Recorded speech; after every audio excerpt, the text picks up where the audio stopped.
Bonjour à tous et bienvenue sur boursicoté.com pour ce nouveau point matinal du CAC 40. Et donc suite à la forte baisse qui a été enregistrée en fin de semaine dernière, qui avait provoqué ici la cassure du support oblique, eh bien les cours sont venus attaquer la bande de Bollinger inférieure, sont venus casser ici le support des 5345 avant de marquer un rebond technique qui se prolonge ce matin.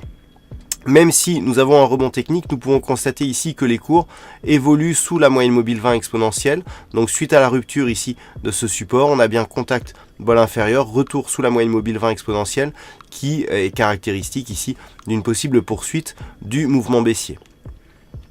Du point de vue des indicateurs, nous avons une neutralisation ici sur le RSI. Le stochastique accompagné du MACD donne plutôt un signal de rebond technique. Toutefois, tant que celui-ci reste ici sous les moyennes mobiles et dans un cadre plus large sous la zone des 5390 points, il ne s'agit que d'un rebond qui reste technique.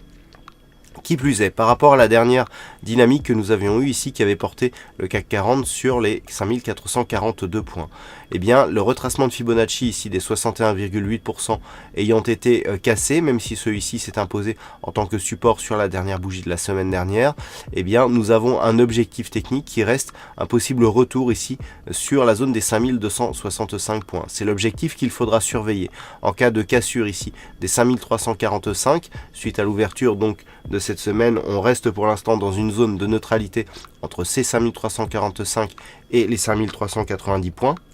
Après l'attaque de la semaine dernière, si les cours venaient à repasser sous cette zone, eh bien l'objectif ici des 5265 eh bien, serait l'objectif de retour donc pour un retracement total.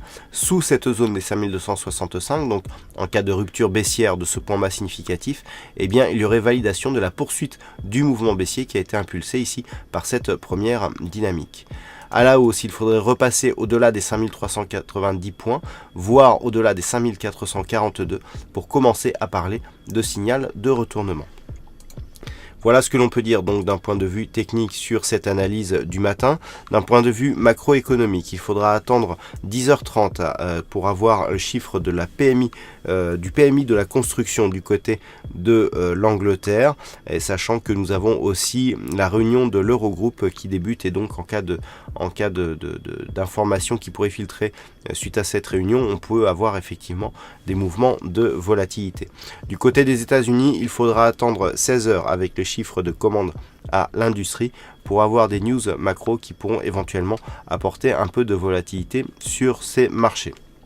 Voilà, je vous rappelle qu'aujourd'hui à 14h, c'est Trading Live, donc à partir du site boursicoté.com. En attendant, passez de bons trades et on se retrouve toute la journée pour d'autres analyses techniques, toujours sur le site boursicoté.com.